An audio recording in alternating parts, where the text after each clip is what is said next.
지난 2월 말에 베이에리아에 생전 안 오던 눈이 내렸습니다. 세크라멘토에도 눈이 내리고 베이 지역으로 눈이 내렸어요. 또 내륙 지방에는 서리가 내렸습니다. 그래서 때 아닌 한파로 인해서 캘리포니아가 세계 알몬드 시장의 80%를 수출하는데 알몬드가 값이 올라갔습니다. 요즘 사람들이 건강식품을 좋아하기 때문에 알몬드가 대단한 인기를 끌고 있습니다. 특별히 일반 우유는 2.5% 판매량이 감소한 것에 비해서 알몬드 우유는 지난해 8%나 증가했습니다. 이 알몬드는 너무나 인상 깊은 열매죠. 성경에 나오는 열매입니다. 사케라고 그러죠. 사케. 성경에는 살구꽃이라고 이렇게 번역을 했어요. 우리 한국에는 알몬드가 없었기 때문에 그냥 살구꽃으로 이렇게 번역을 했는데, 살구꽃과 알몬드는 전혀 다른 과일이죠. 전혀 다른 겁니다. 알몬드는 사케들어서 지중해성 기후에, 캘리포니아의 기후에 나는 정말 잘 자라는 나무죠. 저도 정원에 알몬드를 키워봤는데 처음에 집을 분양해서 나무를 심으니까 미국 사람들이 전부 다 알몬드를 키워봐라. 엄청나게 빨리 자란다. 그래서 키워보니까 정말 빨리 자라더라고요. 캘리포니아에. 그래서 꽃이 만발하고, 이 알몬드 사케들은 가장 먼저 추위를 이겨내며 꽃을 핍니다. 그래서 성경에는 하나님의 교회를 상징하는 열매로 비유되고 있어요. 사케, 먼저 피는 꽃. 그래서 먼저 일어나서 우리가 기도하고, 또 먼저 교회들이 각성하고, 먼저 교회가 종말의 때를 깨닫고 하는 그런 의미에서 알몬드가 성경에 신성한 그 열매로, 상징성 있는 열매로 나오고 있습니다. 그러나 알몬드가 흉작이 돼가지고 금년도에 알몬드의 가격이 한파로 인해 급등했다는 이 센트럴밸리 농사 지역의 소식입니다. 오늘은 우리가 예수님께서 초막절기라고 하는 다수의 인파가 몰려드는 예루살렘 성전에서 율법의 참 의미와 구원 영생에 대한 복음의 진리를 증거하기 위하여 예루살렘 성전에서 설교를 했습니다. 많은 사람들이 감동을 받고 그를 따르는 일이 벌어지자 그 당시에 종교 지도자 바리새인과 사두개인 계급, 제사장 계급들이 자신들의 종교적인 기득권의 위협을 받게 되자 예수를 비난하면서 모함하기 시작했습니다. 저가 정식 랍비 교육을 받지도 않았는데 무슨 저런 말을 하느냐. 그 예수님이 가르치는 말씀 자체, 교훈을 부정하기 위해서 그들이 혈안이 되었습니다. 심지어는 예수님이 성령에 충만해서 말씀을 증거하니까 귀신 들린 자라고 매도했어요. 이런 비난과 모함 속에서도 예수님은 영적인 권위를 잃지 않으시고 하나님의 교훈, 하나님의 뜻을 분명히 그들에게 선포합니다. 그래서 네가 배우지도 않았는데 어떻게 그런 훌륭한 말을 하려고 애를 쓰느냐 이렇게 따지고 물으니까 그 하나님께로 온 교훈, 내 아버지의 뜻을 너희에게 밝히고 있는 것이다 이렇게 얘기하면서 하나님께로 오는 뜻, 하나님께로 오는 교훈을 분별하는 방법을 가르쳐줬습니다. 여러분과 제가 이 미혹하는 거짓 선지자가 많고 또 여러분 개인 생활에도 하나님의 뜻대로 살려고 하지만은 뜻이 분별이 되지 않을 때가 많이 있습니다. 우리 예수님께서 참 진리와 교훈을 분별할 수 있는 방법이 무엇이냐? 그것을 오늘 말씀을 통해서 알려주고 있는 것입니다. 17절에 사람이 하나님의 뜻을 행하려고 하면 그 교훈이 하나님께로서 왔는지를 알게 될 것이다. 그렇게 말했습니다. 대부분 사람들이 하나님의 진리의 교훈, 하나님의 영광스러운 교훈, 하나님의 분명한 뜻을 깨닫지 못하는 이유는 그 뜻을 그냥 시험해 보려는 자세로 뜻을 대하기 때문에 깨달을 수가 없다는 거죠. 그런데 하나님의 뜻을 순종하겠다는 마음으로 결단을 내릴 때는 깨달음이 온다는 겁니다. 그것이 하나님의 뜻인지 하나님의 교훈인지 세상 뜻이고 세상 교훈인지가 분별이 된다는 거예요. 우리가 하나님의 뜻 그러면 특별 계시와 일반 계시가 있습니다. 특별 계시는 성경으로 우리에게 주어진 거죠. 성경을 대신할 권위가 없어요.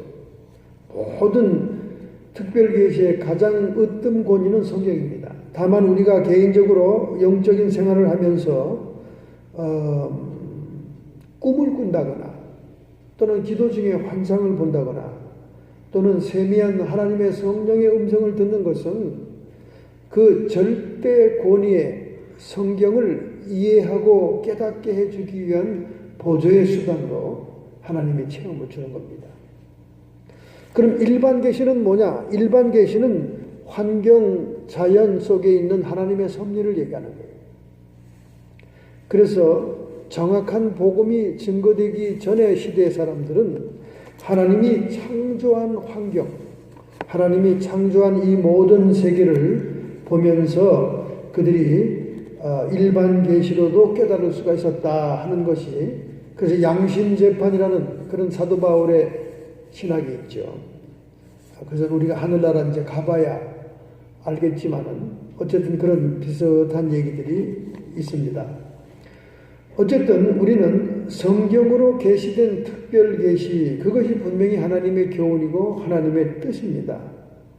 그런데 그것을 행하려고 하면, 정말 순종할 마음이 있으면 우리 그 마음을 하나님이 헤아리고 아니까 그 교훈이 참 진리인지 하나님의 뜻인지 사탄의 생각인지 인간의 생각인지를 알게 한다는 것입니다.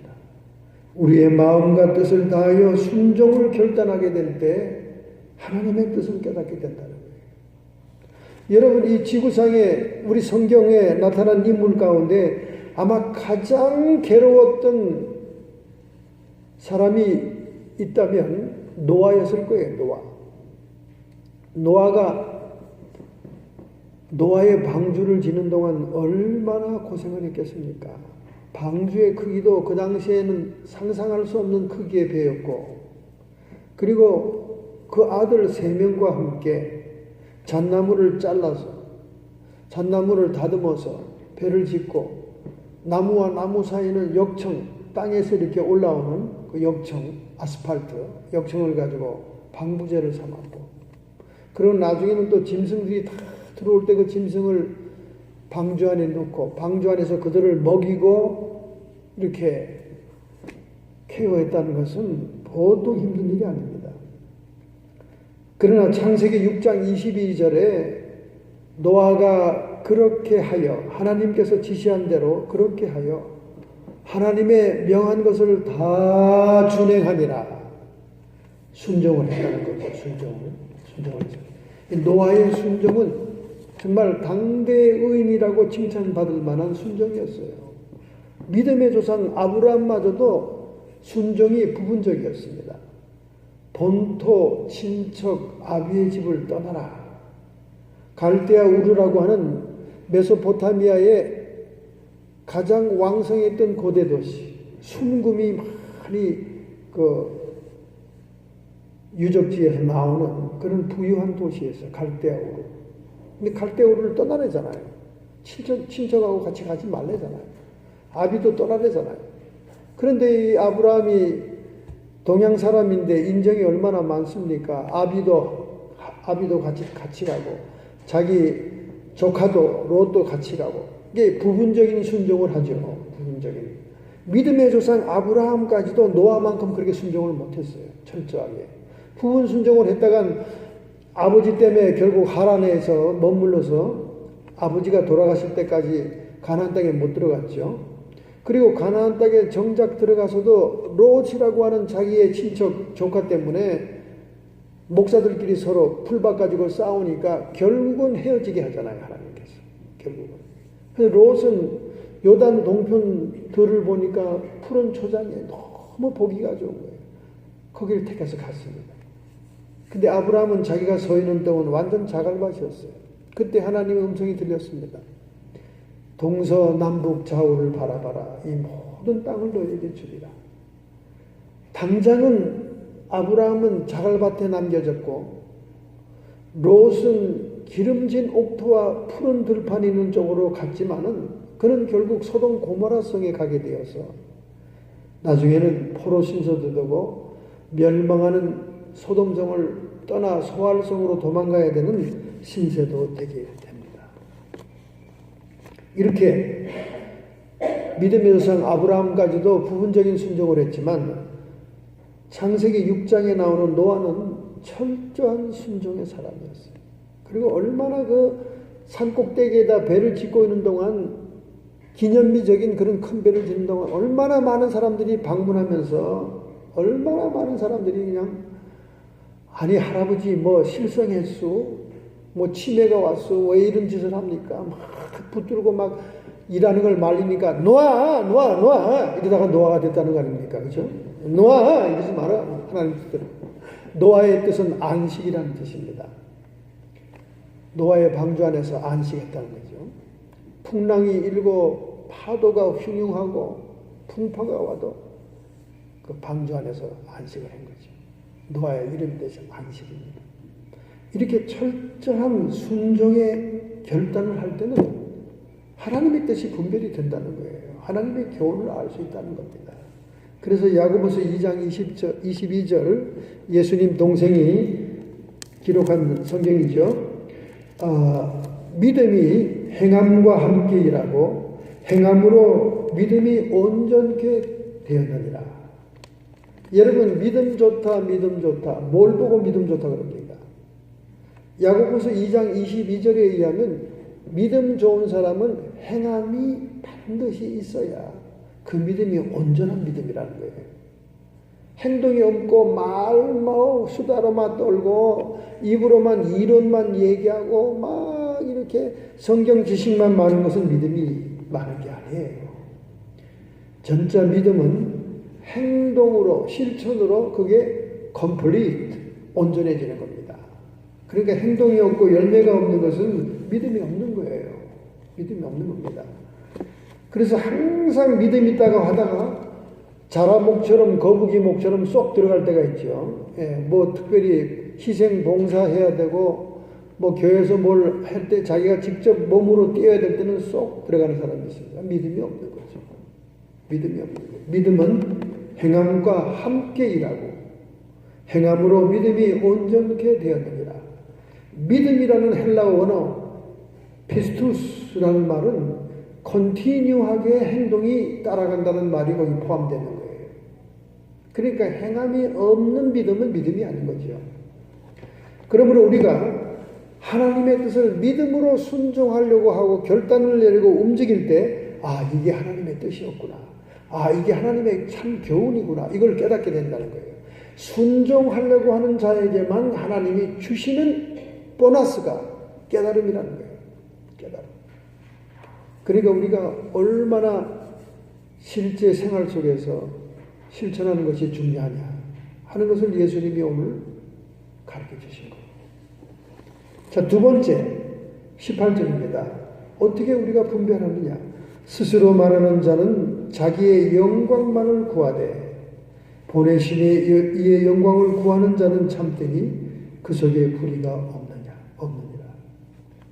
하나님의 교훈을 말하거나 하나님의 뜻을 말하는 사람은 자기 영광을 구하지 않는다는 거예요. 참 진리와 참 하나님의 뜻을 가르치고 증거하는 사람들은 오직 하나님의 영광을 구한다는 겁니다. 그것이 우리가 분별할 수 있는 키라는 거예요. 여기 스스로 말하는 자, 율법사들, 이런 그 당시에 종교인들을 얘기합니다. 그들은 눈먼 야망을 가지고 있어서 자기의 영광을 추구하고 자기의 이익을 추구합니다. 바리새인 계급이었던 제사장 계급들은 하나님의 성전 거룩한 처소를 이용해서 비즈니스를 했어요. 비즈니스. 환전상, 재물을 파는 사람, 돈 바꿔주는 사람, 이런 사람들 뒤에서 코미션을 먹었습니다. 오늘날도 이렇게 종교적으로 비즈니스 하는 사람들은 많아요. 참 많습니다. 하나님은 장사하는 곳으로 만드는 걸 싫어하십니다. 뭣도 모르고 정말 교회 바자회가 아주 교회의 큰 행사처럼 되어 있습니다. 거기다 선교자 붙이면 다 문제가 해결되는 것처럼 생각하고, 거기다 무슨 구제를 붙이면 다 해결되는 거 생각하지만은, 교회 마당은 시장터가 돼서는 안 되는 거예요. 저는 교회 부흥회 와가지고 부흥회 은혜 끼치러 온 목사님들이 자기 테이프를 문간에다 놓고 팔고 자기 책을 문간에다 놓고 파는 행위는, 이거는 비즈니스입니다, 여러분. 절대 그렇게 해서는 안 돼요. 그냥 무료로 다 주세요. 다 주고 감사의 마음으로 헌금으로 표현하는 것은 얼마든지 하나님께 영광이 되는 겁니다. 그걸 팔아요. 팔아. 거저 받았으니 거저 주어라. 하나님이 성령을 주셨기에 진리의 성령으로 말씀도 잘 증거한 건데 그걸 뭘 그렇게 팝니까? 팔면 안 돼요. 그리고 교회 터에서는 절대 장사하면 안 됩니다. 하고 싶으면 여전도 회장 집에서 하세요. 하고 싶으면 자기 개인 어떤 오피스에다 하세요. 교회를 위해서 선교를 위해서 돈을 모금하기 위해서 한다면. 그러니까 교회 바운다리에서는 하면 안 된다 그 말이죠. 왜 주님이 그렇게 싫어하는 걸 지금은 버젓이. 지금 서울교회 교회 안에 카페 없는 교회가 없어요. 커피도 무료로 주세요. 무료로. 그리고 감사 헌금하면 헌금을 교회에다 하면 되는 거지 나중에. 그걸 왜 일일이 팔면서 무슨 다방입니까? 뭡니까? 카페가 없는 데가 없어요. 식당이 없는데 물론 다 먹어야지. 식당도 먹고 커피도 먹어야 됩니다. 그건 다 그런 기능은 하지만은 돈은 영리적으로 받지 말라는 거죠. 주님이 싫어합니다. 그래서 그 당시에 스스로 말하는 자들, 하나님의 교훈에 보태서 거짓도 하고 과장하고 허풍을 하는 이런 사람들이 다 자기의 이익을 위해서 그렇게 했다는 거예요. 그런데 여기 영광이란 말이 나옵니다. 하나님의 영광을 구하는 자, 영광, 히브리 말로 카보드, 존귀와 영예를 얘기하는 것이고, 헬라어로는 덕사는 광채와 찬란하다는 말입니다. 이 영광이라는 단어는 성삼위 하나님께만 사용하는 단어예요. 자기의 영광을 구하지 않고 하나님의 영광을 구합니다. 그래서 하나님의 영광을 구하는 자는 불의가 없다는 거예요. 불의라는 것은 무리를 미혹하고 비방하고 하는 그런 사악함과 부도덕을 얘기하는데 그런 것이 없다는 거예요. 오늘날 주의 이름으로 많은 사람이 간증을 하는데 간증을 가만히 듣다 보면 뒷맛이 씁쓸합니다. 어떻게 자기 자랑을 많이 하는지. 간증을 한 목적은 우리가 예수님을 자랑하고 하나님께 영광을 돌리기 위한 것인데 가만히 듣다 보면 뒤가 아주 씁쓸하고 깨름지게 해요. 왜냐하면 자기 자랑을 너무나 늘어놓습니다. 너무나 늘어나요. 이것은 하나님이 주시는 교훈도 아니고 하나님이 주시는 간증도 아닙니다. 간증은 자기의 영광을 구하는 게 아니라 하나님께 영광을 돌려야 됩니다. 할렐루야. 그래서 요한복음 5장 41절 44절에 예수님이 이런 말씀을 하시죠. 나는 사람에게서 영광을 취하지 아니하노라. 예수님조차도 하나님으로서 사람들에게 영광을 받지 않겠다는 거예요. 취하지 않는다는 거예요. 자기가 억지로 취하지 않는다는 거예요. 너희가 서로 영광을 취하고 종교 지도자들, 율법사들이 서로 주고받고 서로 칭찬하고 서로 영광을 주고받는다는 거예요. 농구공처럼 유일하신 하나님께로부터 오는 영광은 구하지 아니하니 어찌 나를 믿을 수 있겠느냐. 오늘 21세기 라오디아 교회 같은 오늘 현대교회의 모습입니다. 얼마나 서로 칭찬하고 아이고 뭐 대단하죠. 그 칭찬 받는 맛에 교회들 다니잖아요. 그래서 막 끼리끼리 모여 앉아가지고 뭐 요즘 뭐 강남의 서울교회 여전대 회원들 교회 예배 보고 난 다음에 커피들 들면서 화제가 뭐냐면 어디 성형외과 어디 성형외과 가면 잘 뜯어고칠 수 있다는 게 화제랍니다. 서로 그 정보를 얻고 교환하기 위해서 난리고, 저쪽 한편에서는 대치동을 중심으로 해서 어떤 쪽집게 강사를 잡아야 되는 것에 대해 화제고 말이죠. 그냥 서로 영광을 구하는 거예요. 뭐 잘났다고 좋다고. 또 목사님은 목사님대로 얼마나 캔디 같은 설교를 하면서 교인들을 그냥 방 띄웁니까? 방 띄워요. 마음에 상처 입지 말고 그저 컴포트한 교회에 나와가지고 칭찬만 잔뜩 받고 나는 사랑받기 위해 태어난 사람 이래가지고 부잣집 외아들처럼 스포일 시킵니다. 그래서 요즘 신자 같은 신자 아무도 없어요. 제가 얼마 전에 캐톨릭 성당 산호세 성당에서 특별 모임이 있어서 갔었는데 얼마나 성당에 다니는 사람들은 겸손한지 몰라요. 얼마나 겸손한지 몰라요. 그리고 얼마나 서브를 잘하는지 몰라. 아주 목사인 제가 너무 부끄럽더라고요. 온 성도가 겸손해. 다 성삼위 하나님께만 영광. 근데 개신교회들은 어떻습니까? 모여 앉으면 지자랑이야. 모여 앉으면 목사가 신방을 가도 지자랑만 하루 종일 하고 있어. 설교하고 빨리 예배 보고 올 겨량이 없어. 자기 자랑하느라고. 이 개신교회들 참 큰 문제입니다. 왜? 목사들이 문제라서 그래요. 목사들이 너무 뛰어나서 그저 교회 나와서 편한 마음 먹고 시험 들지 않고 교회 잘 나와가지고 헌금이나 내고 그래서 우리 교회 부흥되고 인원이나 채워주고 튼튼한 교회 만들어다오. 그냥 한 사람이라도 시험 들까봐 조심스러워서 좋은 말만 들어. 좋은 말. 그냥 축복에만 말하는. 그러니 뭐 자기가 깨어질 틈이 있습니까? 자기가 회개할 틈이 있습니까? 자기의 교만과 자기의 자랑과 자기의 정욕과 이런 걸 깨트릴 시간이 어디 있어요? 그런데 천주교인들 가보니까 막 얼마나 겸손한지 몰라. 얼마나. 같은 동네 사는데도 같은 동네 사는데도 그렇게 틀려. 왜 그렇습니까? 왜 그렇습니까? 서로 영광을 취하지 않고 하나님께만 영광을 돌립니까? 하나님 앞에 우리가 얼마나 누추한 존재입니까? 하나님 앞에 얼마나 우리가 내세울 것이 없는 사람들입니까? 하나님의 영광을 구하지 않으니까 자꾸 자기가 드러나고 자기를 내세우는 거예요. 자기 자랑하고 말이죠. 하여간 개신교회들 예배 끝나고 친교회 시간에 보면 지자랑으로 그냥 난리 법석입니다. 그냥 난리 법석이에요. 난리 법석. 제가 산호에서 신유 집회하면서 자기를 깨뜨리고 겸비해야 겸손해야 하나님의 은혜가 임한다고 그렇게 설교를 피맺히도록 하고 끝나고 친교하는데 또 단골로 자기 자랑만 하는 또 여인네가 하나 있더라고. 자기는 뭐 옛날에 뭐 출신이고 뭐 자기 자랑만 해. 자기 동네에 뭐 자기가 가면 막 분위기가 달라. 지 자랑만 해. 제가 아주 레이저 광선을 꽉 쏘니까 아참 목사님이 자랑하지 말라고 그랬지. 이러면서 입을 가리더라고요. 근데 그 습관을 못 버리는 거예요. 자기가 살아있는 거예요. 정말 성도 같은 성도가 없는 21세기입니다, 여러분. 정말 조심해야 돼요.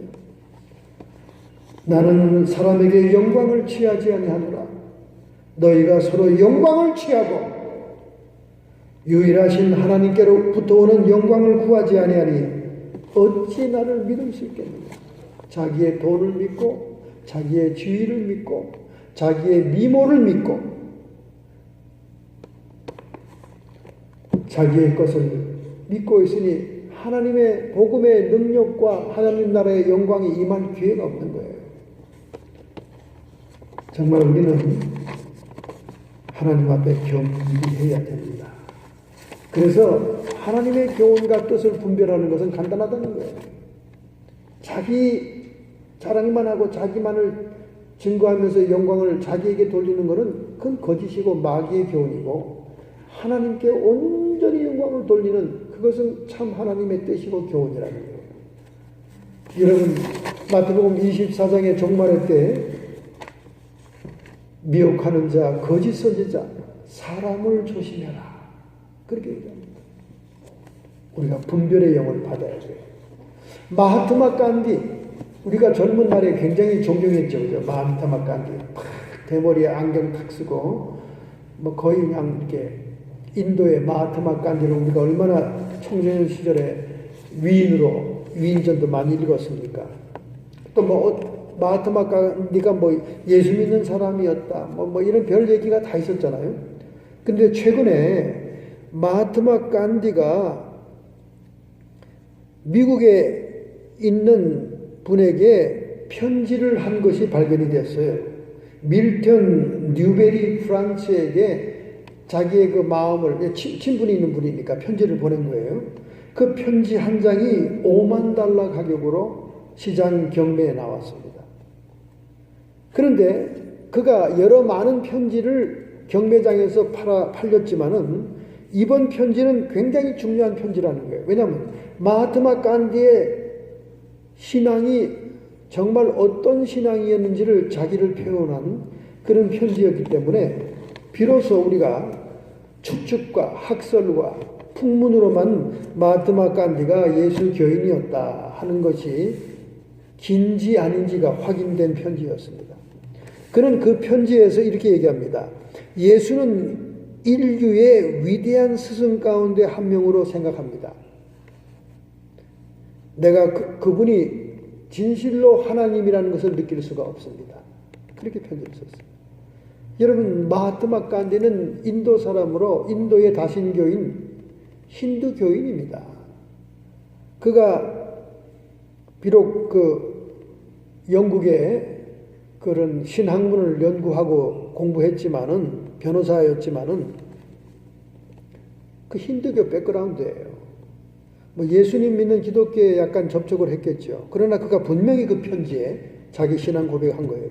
즉 다른 말로 말하면 종교다원주의라는 겁니다. 여러분, 종교다원주의라는 것은 절대로 예수교인이 아닙니다.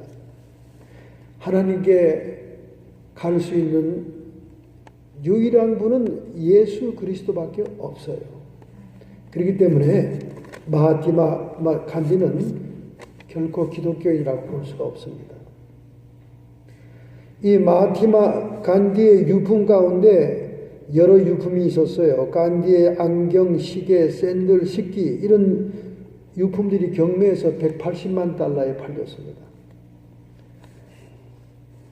2013년도에, 2009년도에 팔렸어요. 2013년도에는 15만 7,500달러에 또 한 편지가 팔렸어요. 그런데 자기의 신앙관을 담은 이 편지는 $50,000에 경매에 나왔다는 거예요. 여러분, 우리는 오직 예수 그리스도와 하나님께만 영광을 돌릴 때 하나님의 참된 교훈과 뜻을 분별할 수가 있습니다. 할렐루야! 그러므로 여러분, 우리의 믿음을 점검해보고 우리가 정확히 하나님의 교훈과 뜻을 분별하는 깨달음이 오늘 예수님의 말씀을 통해 우리의 신앙의 삶 속에서 드러나야 될 줄로 믿습니다. 할렐루야! 오늘 이 말씀을 깊이 깨닫고 여러분이 영분별의 은사를 받기를 예수님의 이름으로 축원합니다. 결단하고 결심하는 마음으로 여러분의 가슴에 손 얹기 바랍니다. 하나님 아버지, 주님께서 마태복음 24장에 종말의 때가 오면 수많은 거짓 선지자들이 거짓 교훈을 증거하기 때문에 사람을 조심하라 그랬고, 말세에 귀신들의 가르침을 받을 자들이 많다고 말씀했습니다. 하나님, 오늘 저희들이 하나님의 참 교훈과 뜻을 분별하는 방법을 예수님께로부터 배웠사오니 이것을 우리의 믿음의 삶에 적용하게 해 주옵소서.